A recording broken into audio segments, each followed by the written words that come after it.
Again, my name is Marcellus Shepard, the bass man from WEAA. I happen to be the program director here, music director, and afternoon drive host. And I keep you guys in the groove from 1 to 5 p.m. So here we are. This is our first dinner conversation series. Proud to have one of Baltimore's own sitting next to me, the one and only Warren Wolf. A round of applause for this brother here, taking the time to be with us. So Warren is going to share some things with us. He's also going to play for us as well. And if you guys find that you get a second rumble in your tummies, by all means, get up, get some more, come back. The cobbler is out there as well. And if you don't eat it, then I will. So help me to be able to trim my waistline just a bit. So Warren, Baltimore, as many of the folks here know, is a city with a rich musical history, from U.B. Blake to Chick Webb to Gary Bartz and others. Let's go back to your childhood, if you will. You had the pleasure of growing up in a musical family with your father, being a musician. Take us back to growing up with your dad. You recall seeing him go out to gigs, and did you have an opportunity maybe to go to some rehearsals and sit in on those? All the time. I grew up in Emerson Village. My father got me started playing, I'll just say music for now, at the age of 3. So I had a typical childhood life. You know, I would go to school, come home for a few hours, then my father had me practicing. But, you know, I used to see him with his band.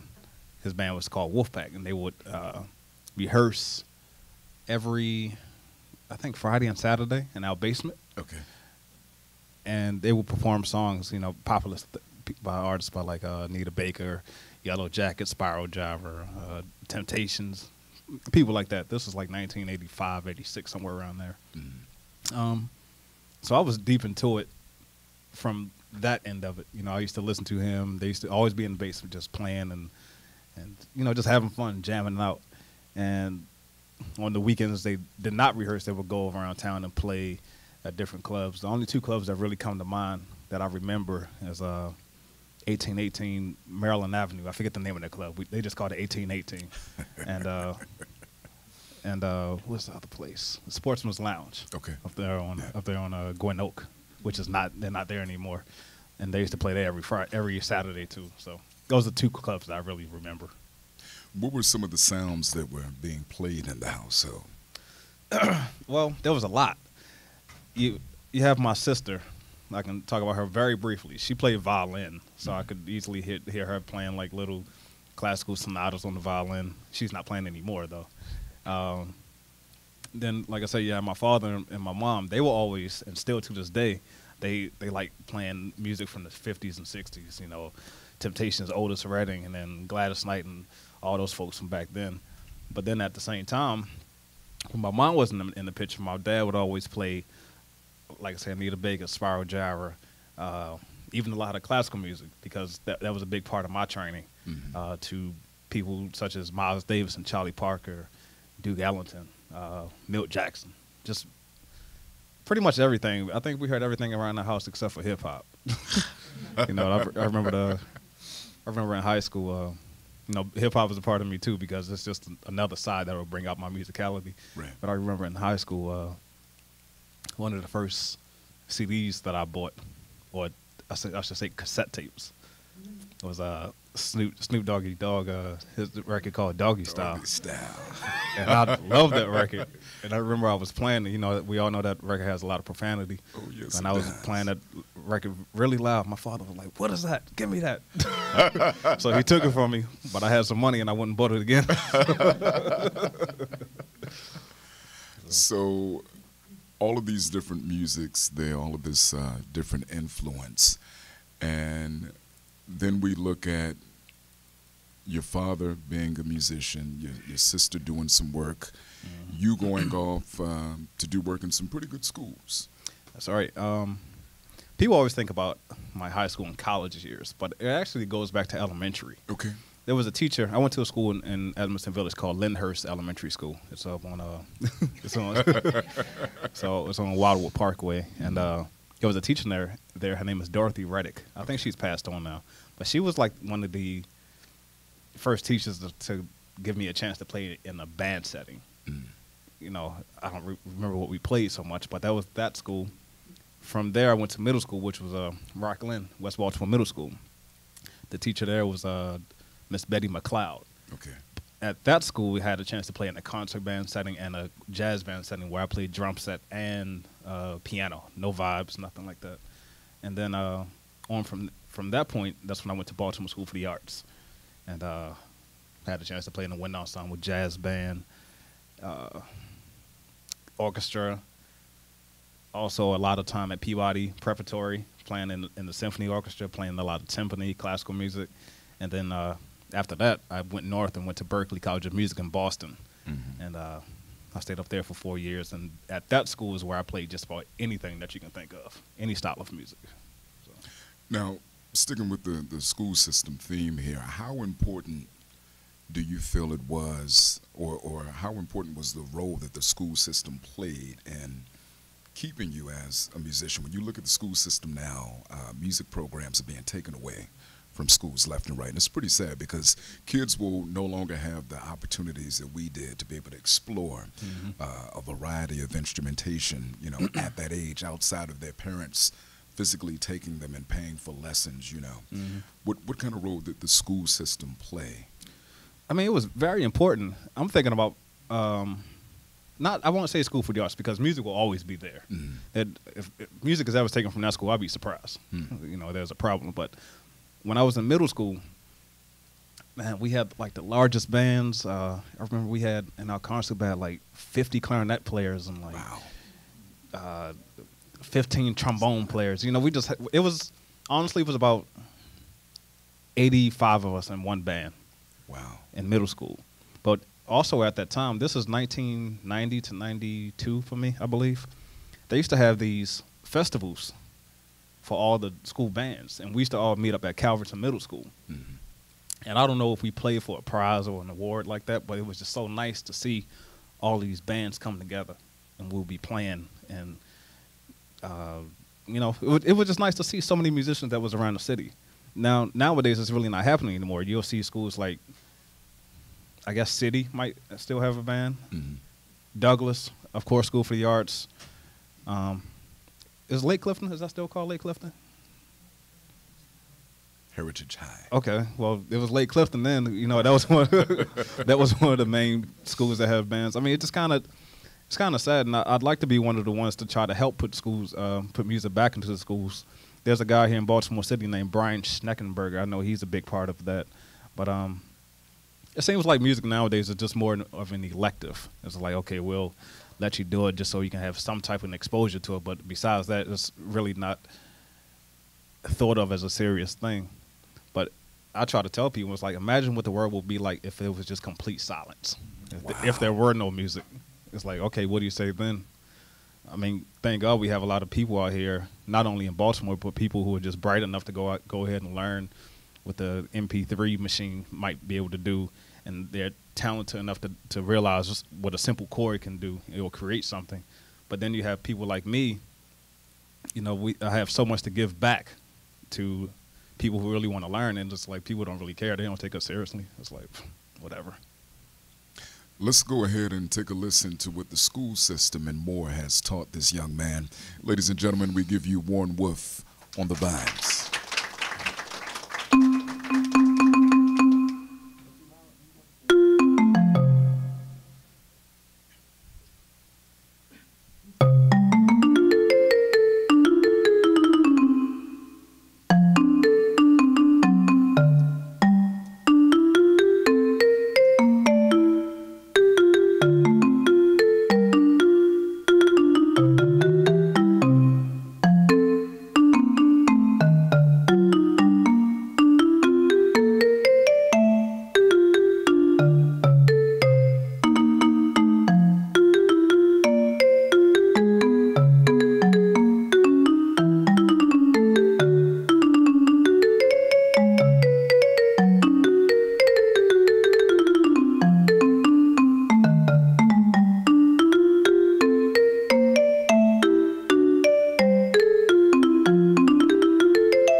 Now, what was the name of that cut? What was the name of that song? It's called Doc. You know the name of that song? Have You Met Miss Jones? That's the name of it. Have You Met Miss Jones? I haven't. She's a wonderful lady. How often, you play so much music, you've been exposed to so much. How often does it happen that you actually do forget the name of a song? It happens pretty often because this is how many musicians do we have in here? How many musicians in the house tonight? Okay, so let me quickly explain. A couple closet musicians as well. Okay. That song, what I just played, it's what we call a jazz standard. And it's kind of like one of these songs that it's one of the songs that we all should know. Not we all, but as a musician, we all should know this song coming up. It's kind of like if you're going to sing any particular style of song. I mean, you should just know certain songs from that style. So this is a song that we all should know when playing jazz. The problem is why I forget some of these songs is just because we don't play them anymore. Once you go out on the road and you start to tour with a band, we pretty much stick with the same set, the same songs night after night after night after night after night. And that can be with any artist. I don't have to name anybody, but if you just pick an artist, you notice when they go on tour, they might go on a year tour, they're going to play those same songs over and over and over and over again. They're not going to really want to go. I mean, they want to play something else, but it's like they really can't. So it's kind of, you get stuck in your mind to play certain songs. You'll never forget the song, but it's just the titles. It's just like, what is that? It's just like, So people say that all the time. But like, Warren, let's play this song. And I'll be like, play the melody for me one time. And they'll play it, and I'm like, all right, got you. Right. So for those who don't know, this is not Warren's only instrument of choice. The man has a full arsenal. Matter of fact, I think the first time I saw you, Warren, you were playing drums. The next time I saw you, you were playing piano. Mm-hmm. Then I saw you on Vibes, and then during the intermission, I turned around and you're playing the bass, and I said, well, wait a minute.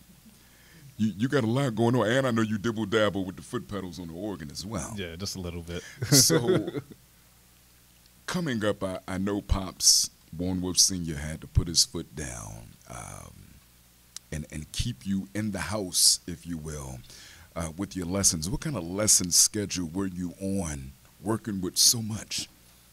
Okay.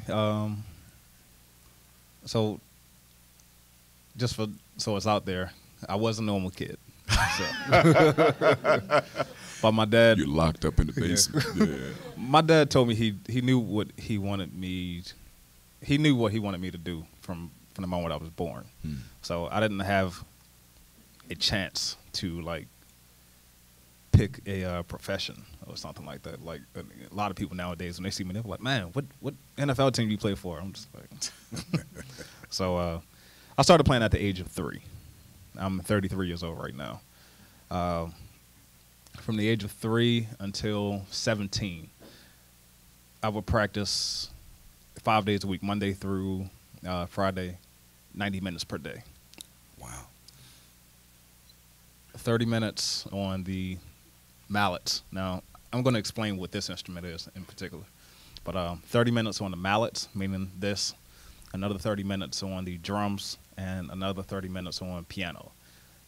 On each of those instruments, we would do, say, 30. When we got the 30 minutes on this, it would be jazz, classical, popular music. Same thing, drums, jazz, popular, classical, and so forth. The bass didn't come around into high school because I always liked the sound of the bass. When guys, not the electric bass when you see guys doing this, but, when you see people doing this one. Yeah. When I see people playing that instrument, I'm like, man, that looks cool. Yeah. So when I was in high school, I asked my director, his name was Chris Ford. I said, hey, do you mind if I take a bass home for the summer? This is, I think, after 11th grade year. He said, sure. So he gave me an instrument. I just took it home, and I self-taught myself how to play the bass. Awesome. And I'm not saying I'm the greatest because the bass is very physical. I think every instrument is physical, but that one is like one of the most physicals because when you're playing it, you have to keep your arm up a certain way. So you have to build muscles up that way. And also when you're playing, you have to play with 2 fingers. So what happens, you build these calluses up. and you have to let your fingers get nice and hard in order to keep up with the demands of the instrument. So I don't want that. I just want to learn how to play the bass just for the sake of having knowledge of it. So playing all these different instruments, do you find that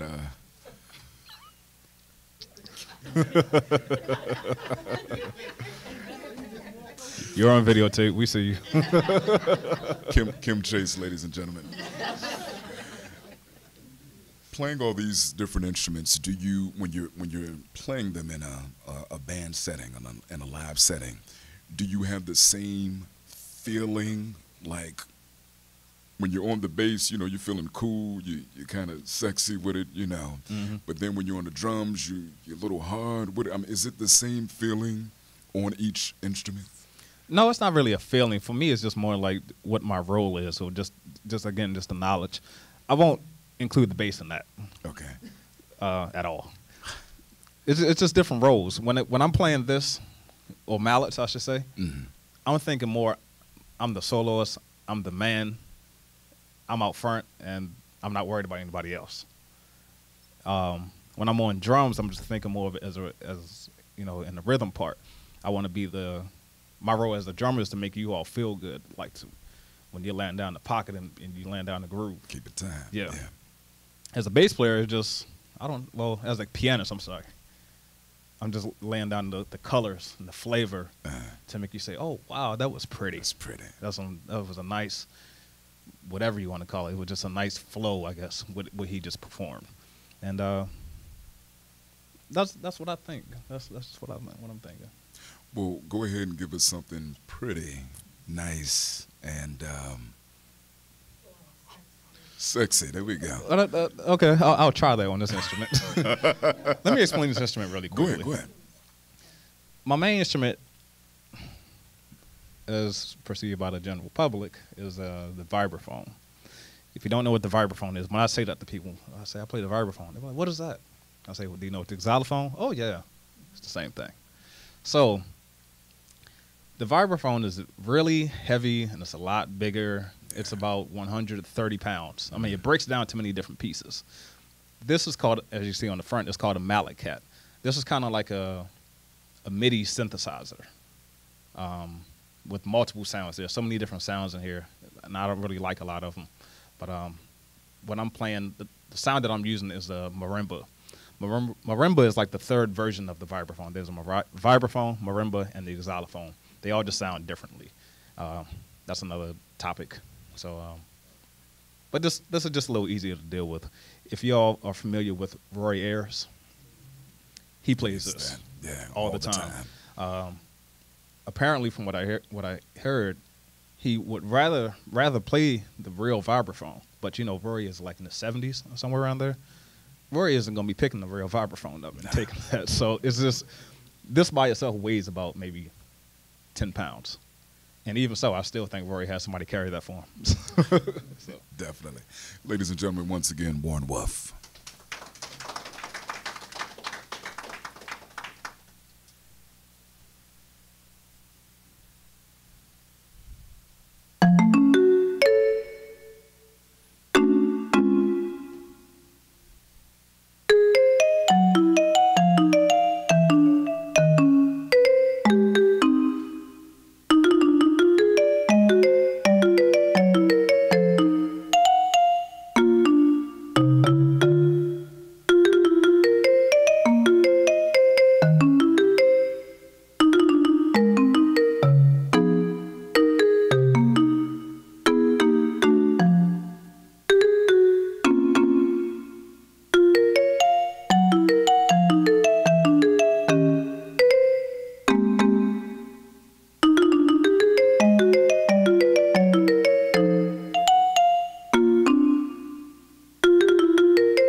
That was awesome. So as we listen, we definitely hear some Bobby Hutcherson in there. As we listen to your style overall, you hear some Hutch in there, you hear some Hampton in there. But with your attack, it's almost as if I hear a little horn in there as well. Charlie Parker is the great alto player from Kansas City, right? Mm-hmm. Kansas City. He's always been like my main source of improv. You know, the person that I checked out the most. I mean, there's many others. I can go from him to Chick Corea to Herbie Hancock, but that was one of the things that my father, you know, expressed to me growing up as a child. He never wanted me to sound like another vibraphonist. Wow.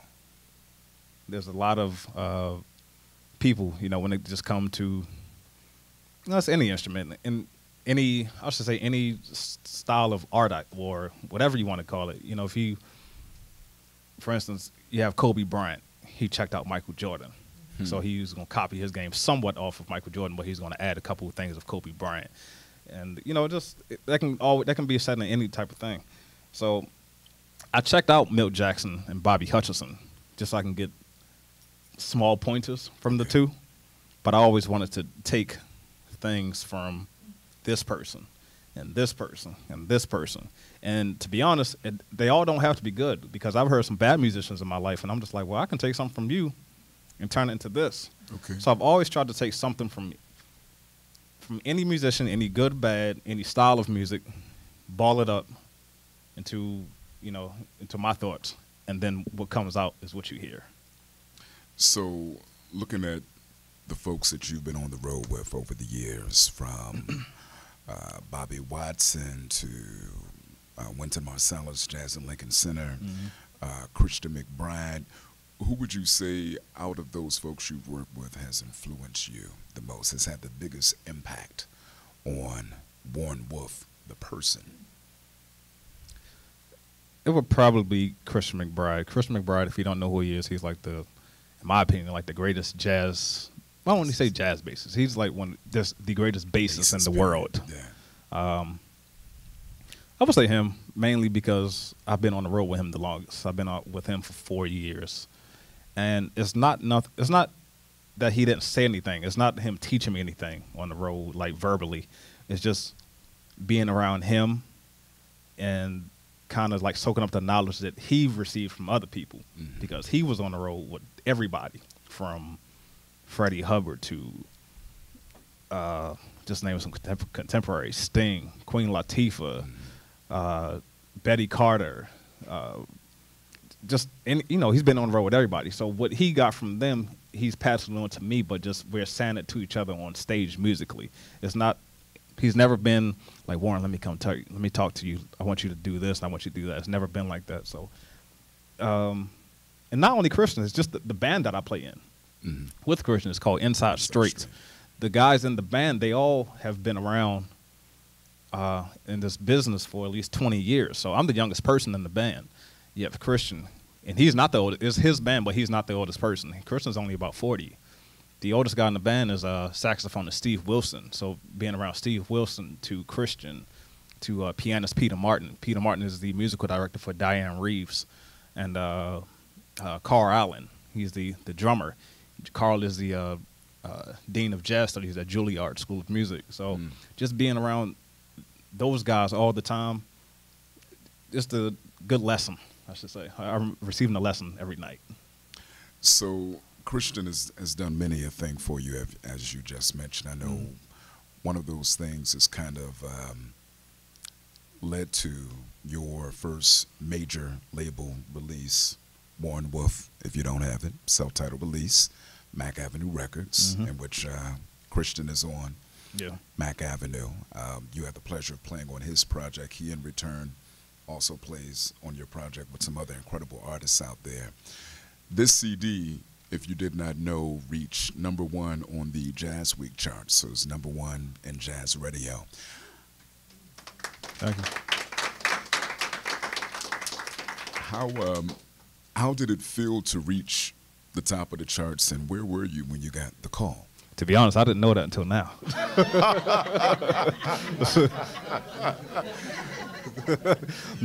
Now that you say that, it really feels good. I swear I didn't know that. It feels really good to know that that people have recognized my music and decided to put it that high on the jazz charts. That's called a WEAA exclusive. Yeah. No, it really feels good. It's quite an honor to think that someone like I won't say someone like myself because I don't want to downgrade myself, but it's just You're good. yeah. I mean, but it's just I just to watch where I've come from and how my music career has where it started until now and how it's still continued to grow. How it still continued to grow. It's just an honor. I'm just kind of speechless. I don't know what to say. It's a great thing. It's a great feeling. It's a beautiful thing, man. Let me tell you. I've worked with several stations across the country and introduced them to several pieces of music. But introducing yours, knowing your story, knowing you, it was an honor for me to do that and also to present it on the Cool Jazz Countdown as well. I know the level of respect that radio programmers have for you, and it speaks volumes.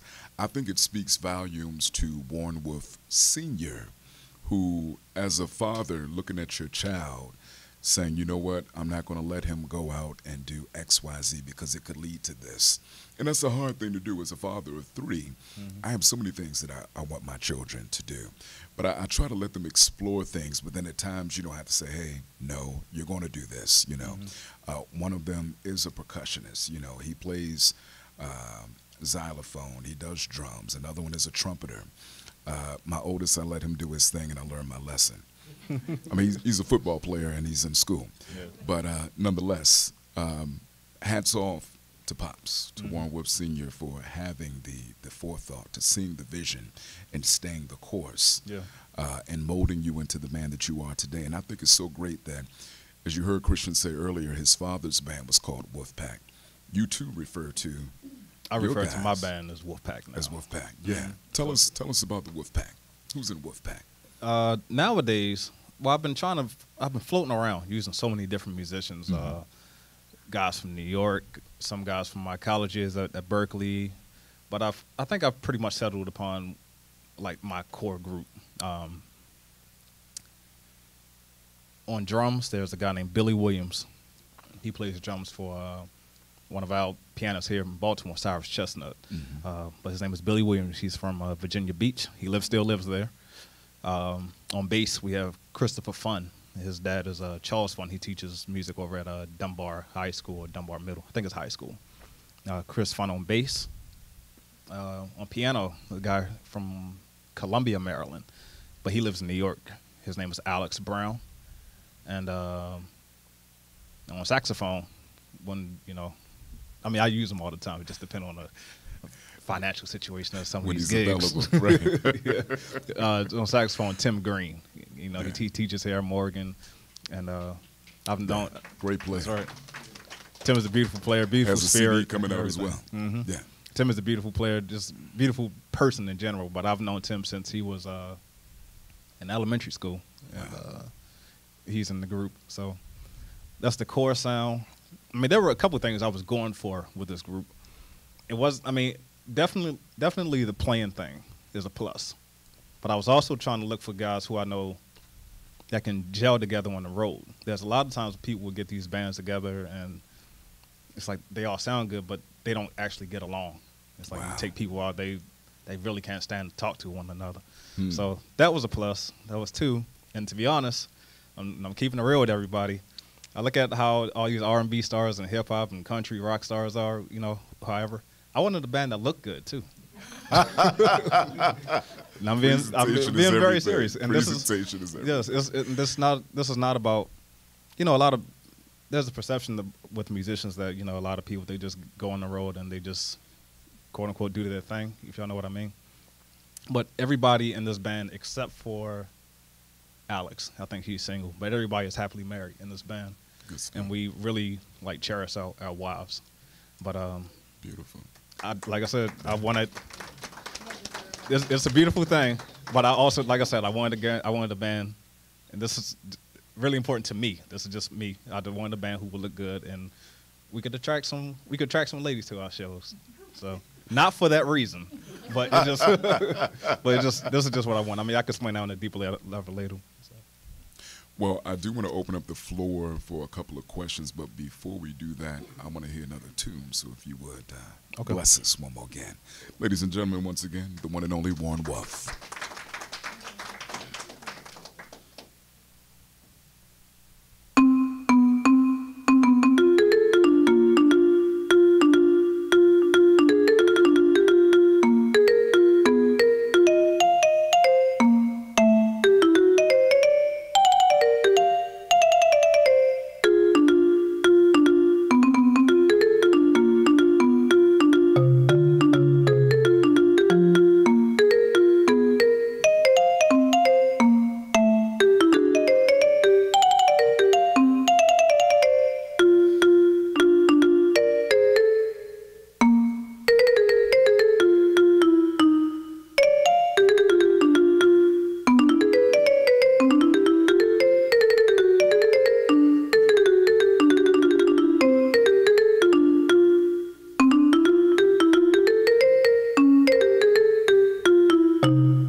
Good stuff, good stuff.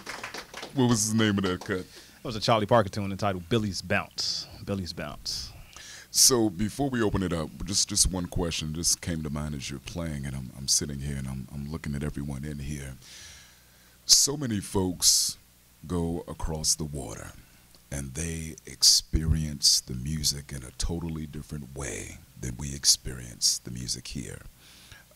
As a listener and as a performer as well. You're well-traveled. You've been to other countries on gigs long-standing gigs.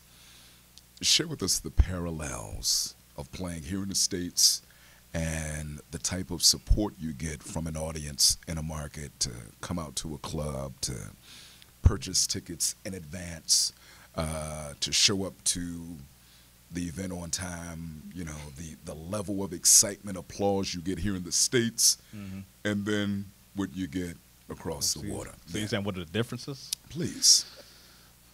It depends where you're performing. Let me see. The first thing that comes to mind is Japan. Okay. I've performed in Japan about 4 times so far. And they amaze me every time because when you're performing there, the people, the Japanese, they sit straight up and they're listening to you. And when we're on stage, I'm just like, oh, man, these people, they don't like us. No expression. No expression. I mean, there's nobody's smiling. Nobody's, I'm just like, wow, this is going to be a long night. But then when we're done, standing ovation, people want autographs, pictures. They buy every single CD. Japan is by far, just to this day, it's always been like the greatest place for me to play. I actually love it there. Jump back to the States. It depends on where you are. For me, speaking, here in Baltimore is always a great place to play. Okay. I love playing down at Auntie Music. It's just people who come down and they support. They make some noise when we're playing. Not only just Baltimore, but D.C. too. But then you go to some other places. Like, believe it or not, for jazz, L.A. is hard. Really? Yeah. There's a club out there called Catalina. Okay. Yeah. It's hard to just pull people in there. Wow. For instance, like Rory Haynes. If y'all don't know who Rory Haynes is, he's a great drummer. He's about 89 years old, still playing. He's playing better than most young guys today. Jazz master. I think he did a 4-night run in L.A. at this club. I don't think anybody came for like the first 2 nights really. People were there, but it just wasn't packed. Yeah, you would think for him. Right. It's kind of different. Jazz seems like it's really not. It's becoming a forgotten art form here in the States. Depending on where you are and depending on who you, just overall, it's a forgotten art form. If you go to Europe, it's still popular over there. A lot of musicians today, and even in the 50s and 60s, they decide to leave the States and go to Europe. Plenty of musicians move to London and Paris and places in Germany. They don't really certain cities don't come to the name right now, but it all depends on where you are, just what region you're in. Northeast is always good. Boston to New York to Baltimore to D.C. and Philadelphia. Chicago is cool. Even Denver is cool. Okay. But then you go to some other places. Like last week I did a tour in a quick date in Bloomington, Illinois. Yeah. Snow. Coldness. The crowd, it wasn't, I think it was more like, okay, there's a jazz concert in town. Let's go check it out. Wow. Usually with our shows with Christian McBride, we get standing ovations, come back for one more. We played our last note. They were like, all right, time to go home. Wow. But then right after that, we went down to Houston and San Antonio. Much better down there. People liked us. And it just depends. You're right. And I heard, it just, arts are more appreciated in certain places. And that could be for just jazz. Who knows? I really don't know. It's kind of a hard question. You're speaking for jazz or just music in general? I'm speaking about jazz. Okay. Yeah. I'm about to say because okay. Yeah. The moral of the story, though, and something that I try to stress to folks all the time, when a concert comes to town, buy your tickets in advance. Yes. I've been on both sides. I got some add to that too. As a promoter, you sit there. You may even have a good sponsor, backing you. And they want to see how ticket sales are going, 3 weeks out, and you're scared to show them because maybe you sold about 5 to 10 tickets. And then the week of, it'll trickle in a little bit more. It's not until the day before or the day of here in Baltimore where folks go out and buy the tickets. when I brought I can't tell you how many times when I brought Christian McBride down to IND. And, you know, I'm posting all on Twitter and Facebook. Everybody get their tickets now. Christian McBride. You know, Christian doesn't come to Baltimore. A lot of people don't come to Baltimore too much. Right. You know, they tend to go to D.C., bigger market down there. Yeah. But I say, you know, Christian McBride coming to town. You know, I've been posting these messages forever. And a lot of people will call me verbally. Yeah, Warren, we'll be there. We'll be there. I call the guy named Henry Wong at IND. Henry, how the ticket sales? He's like, oh, it's okay. I mean, I know in my mind it's going to sell out. I'm just waiting because I've done the show before. I'm just like, okay, give me 2 more weeks to watch what's going to happen. And what happens is, like you said, on that last night, you know, people calling me nonstop. Any more tickets left? Any more tickets left? I'm just like, I don't know. Just call. You know, you should have bought your ticket way in advance. Concert sells out, and then you have people still, you know, talking to Henry. Man, you sure you don't have any more room? Can we get an extra ticket? I'm like, sorry, y'all should have got y'all ticket in advance. Next to the chair. Yeah. Or and this is the one that makes me laugh all the time. And this is anywhere. It doesn't matter if it's Baltimore or not. They know this show is sold out. So what they do, they text me or they call me. Hey, man, you got any room on the guest list? Always want to get on the guest list. Nah. This is our WEAA Dinner and Conversation with the one and only Warren Wolf. We do want to open up the floor to a couple of questions. Don't be shy. Yes, sir. One of my concerns is what you were just talking about is that, you know, the art form of jazz is, you know, most of the people in it are now aging. And, you know, sometimes I really wonder, you know, how it's going to survive in the next 10, 15, 20 years. Because I'm not seeing enough young people getting into it and to keep it moving. So, what are initiatives that are out there right now that's promoting the art form? Well, we made a big statement last night at the Grammys. Best R&B record, Robert Glasper. Yeah. With live music. You know who Robert Glasper is? Robert Glasper is a jazz pianist out of Houston, Texas.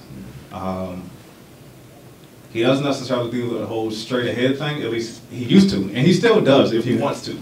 But he decided to, which is important, he's adding the music of today. Whatever you want to call it, I'm just saying the music of today in jazz. I won't say this is necessarily a problem, but when you look at jazz, when people see Miles Davis, Charlie Parker, and I'll say videos and stuff back then, let me ask you, what do you see when you see those videos? Those videos from now? 50s and 40s, 1950s and 40s. What do you see?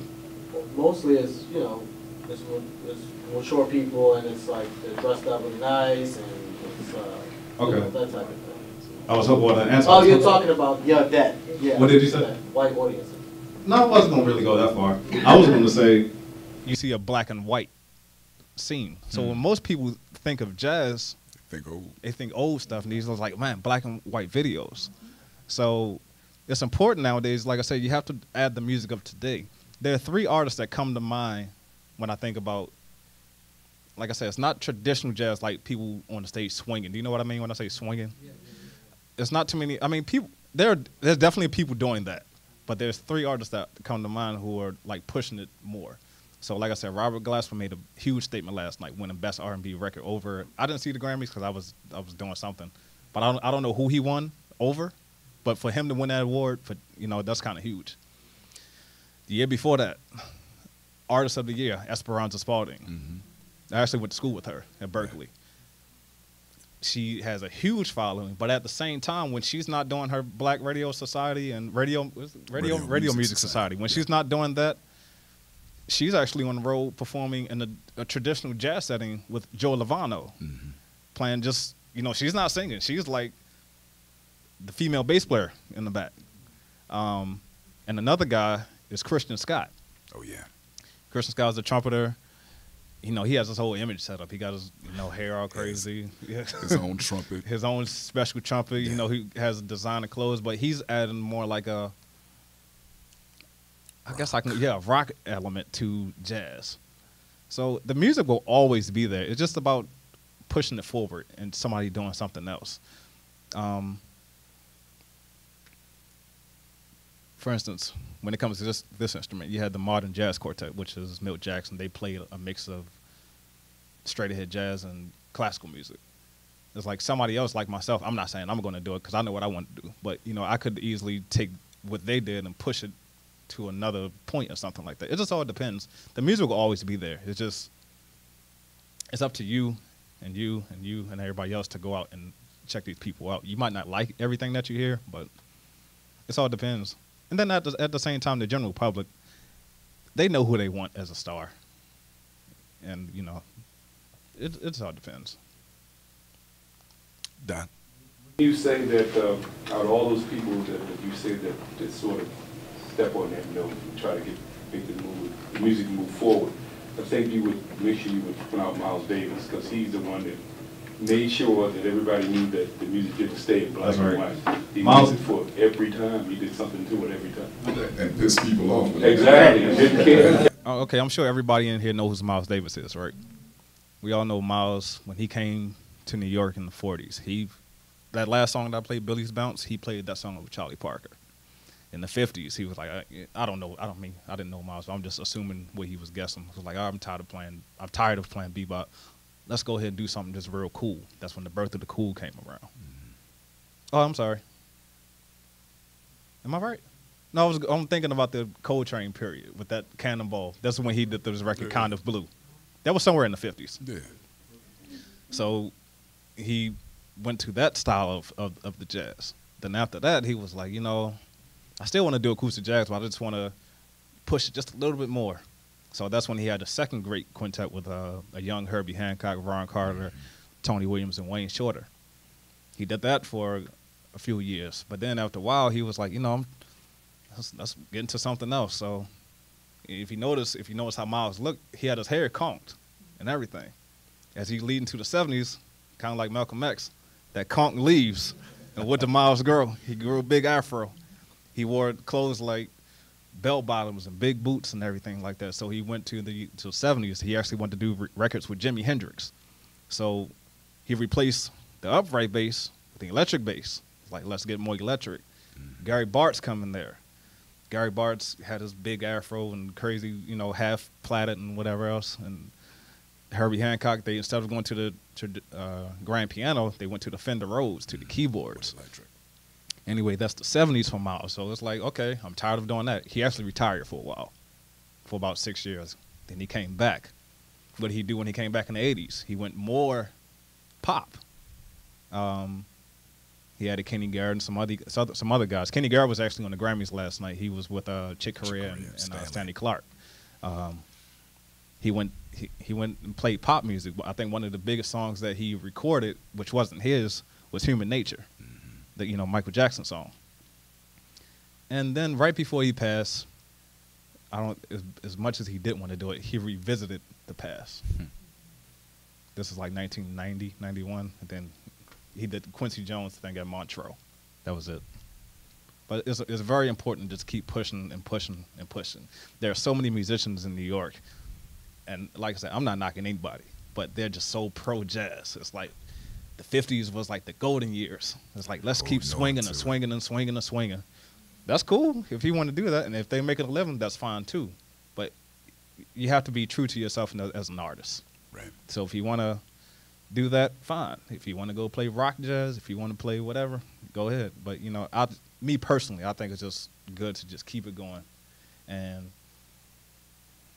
it's 2013.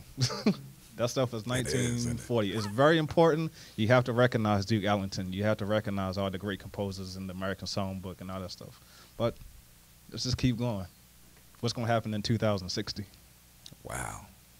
Something to look forward to. So I just moved to Baltimore about 1.5 years ago, so I wanted to ask you about the, Where are you from? The music. So I moved down. I grew up in Alabama, but I moved down from New York a couple of years ago. So you were talking a little bit about school and how, back in the day there were more programs with, you're just in regular, grade school. There was music programs. There were more people that had that opportunity. And when I talked to my parents and my grandparents, even back before that, there were just more people in the neighborhood and in the community that just knew how to play instruments, just because that was sort of around the community. There were more artists around that had been sort of learning from school and that sort of thing. And so it seems like now you're either a professional, like you're either going on the road and you're touring, or you played a little bit and there's really not that much opportunity to play. So I'm wondering, just like in general, like are there like jam sessions? Do people kind of who aren't making that their entire life's work, like do you get to see other musicians sort of around in Baltimore that aren't necessarily just going out to DC to do like real big time gigs, or going and traveling across the country? Well, I won't say plenty.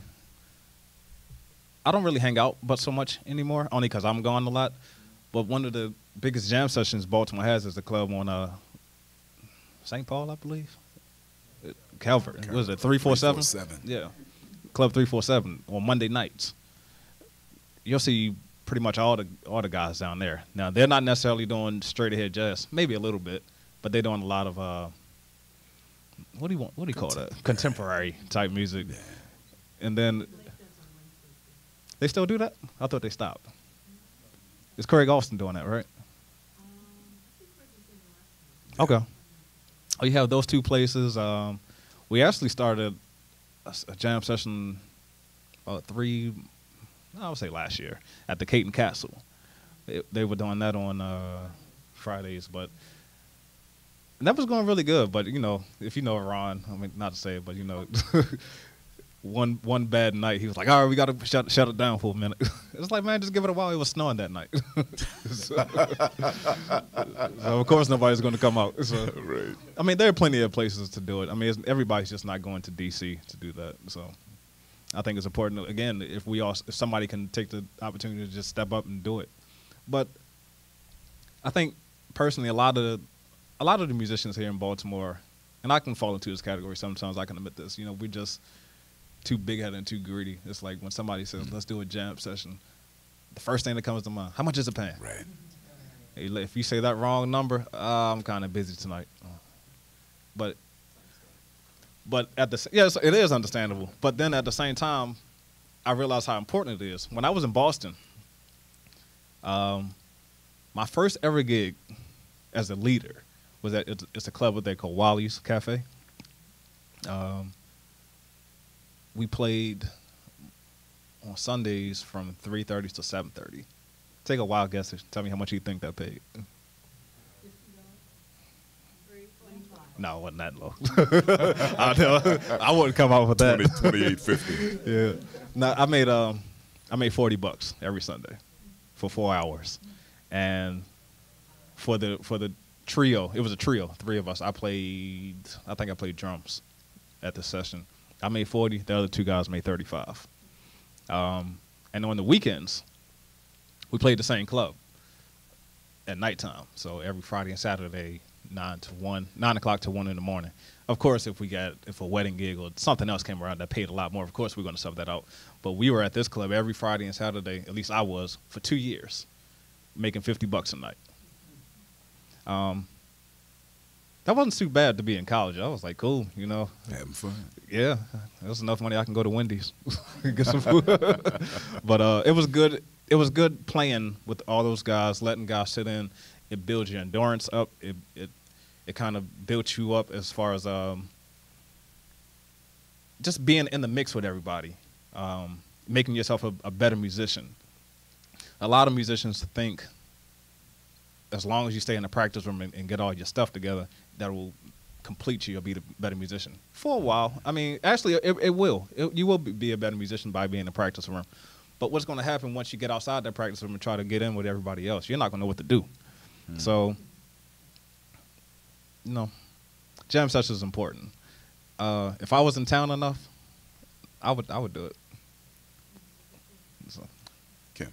Yeah, 2 things. Number one, I in the Baltimore Jazz Alliance, there's sometimes they have a listing of different things that's going to jam sessions. There's one in Randallstown at Rita's. No, I'm sorry, not Rita. It's Rita Matthews owns it. It's the Big Easy out on Liberty Road, and then there's a place, I can't remember the name of it, on Chase Street that Tom Reyes was doing on Monday nights. Okay. But in Baltimore Jazz Alliance, and I think are we linked to that? I believe we are. Yeah. So that's one way to keep kind of stay linked with us, then, you know, you'll. Also, your resource center stuff that you do with the children is a good opportunity for people who. Exactly. You should tell them about it. Wait a minute, The resource center, when you get together and jam on Tuesdays, I think it's on Tuesdays, Yeah, in Randallstown. no, that's on Wednesdays. Okay. That's on Wednesdays at the Big Easy, that's on Wednesdays. Oh, that's the big easy. But my question for you was, how much of an influence do the rudiments of percussion play in you, affect you playing vibraphone?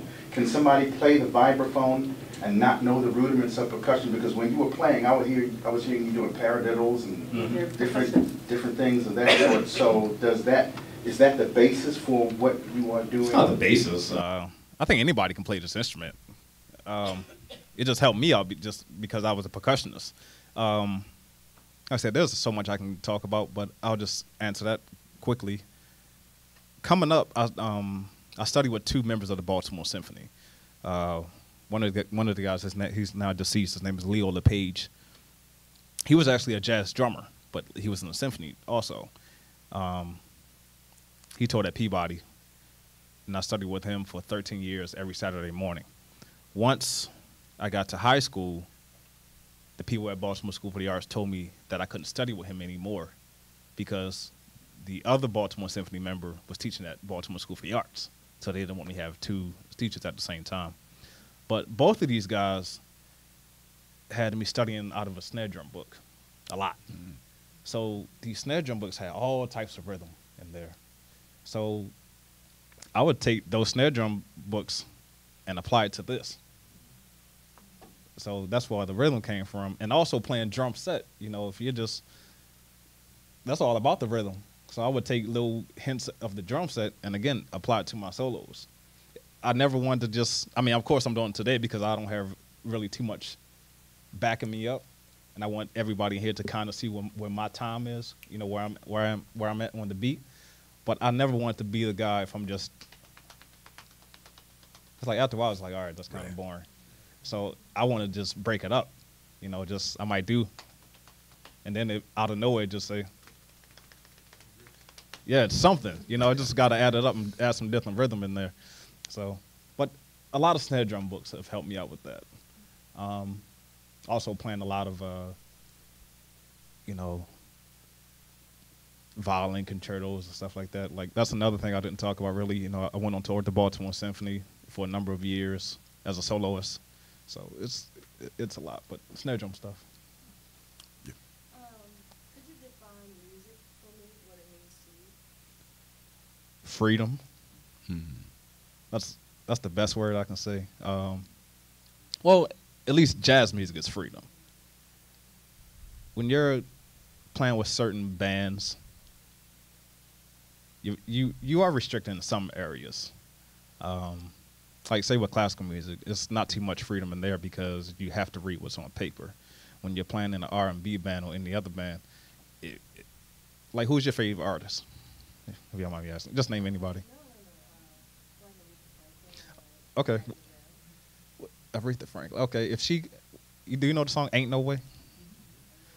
Okay, now if Aretha Franklin came to town, she sang that song, but she just totally just did a complete arrangement. Most people, not all, but most people will probably be like, "What in the world are you doing?" They want to hear exactly what she's doing on the radio. So, in that way, you are restricted. It's like, okay, as a pianist or the bass player, it's like you better play that song exactly how they recorded it, or else something, you know, the people aren't gonna like it. When it comes to jazz, I have the freedom to mess around and experiment. So this music may not be. I mean, it's popular. It may not be like high, like everything else, but it's just so much freedom when we're playing this music. I can take many different songs and just flip it around and put it in different time signatures. Even though I won't do that, but I'm saying it's a possibility. I mean, I can do that, but I would never do that because I believe in giving you a show. So. Well, let me answer this.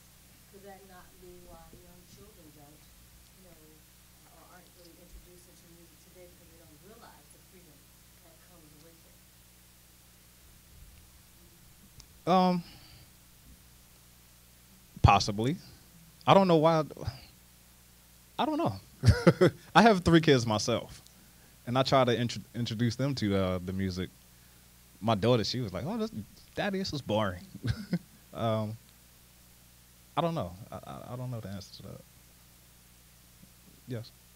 My question is since you started getting into the children, and your dad was a big influence in getting you started with playing, do you think you will do the same thing with your children?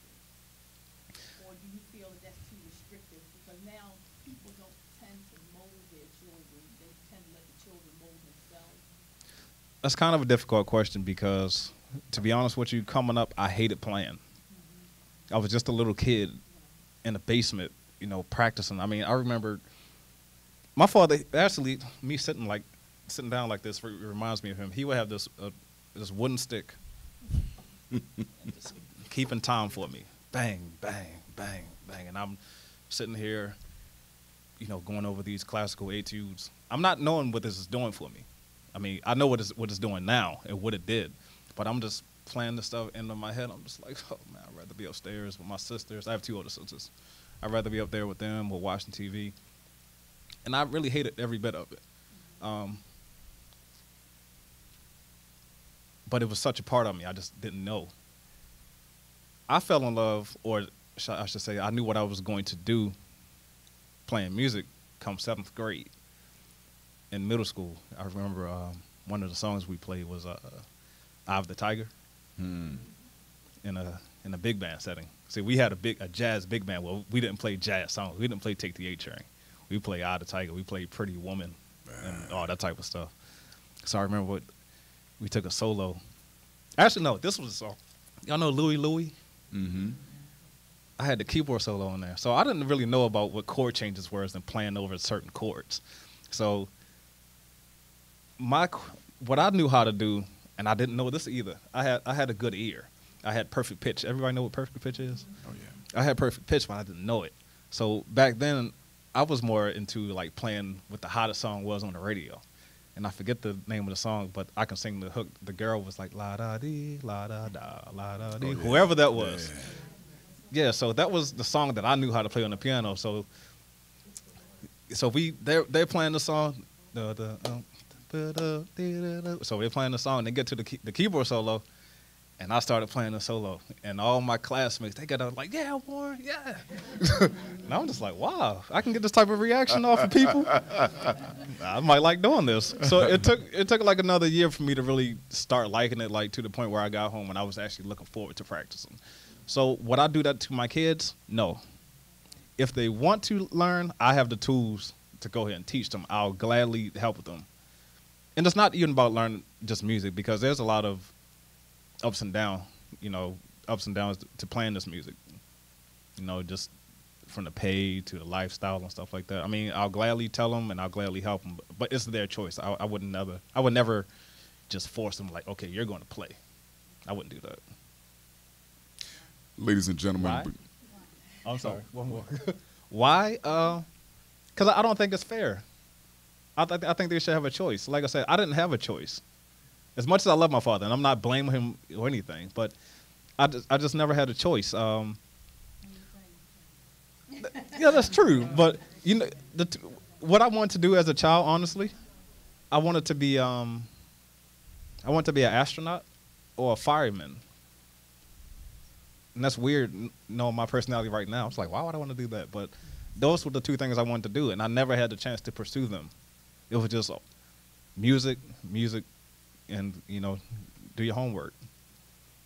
I didn't have a chance to do anything else. I mean, I went outside, of course, with my friends, and we would play touch football in the alleys and stuff like that, and play, cut the bottom of the milk crate out and post it to play basketball. But I didn't have a chance, so I would never force that upon my kids. That's like my wife now. She's a ballerina, and we don't have any kids now. This is my 2nd marriage. So, but we don't have any kids.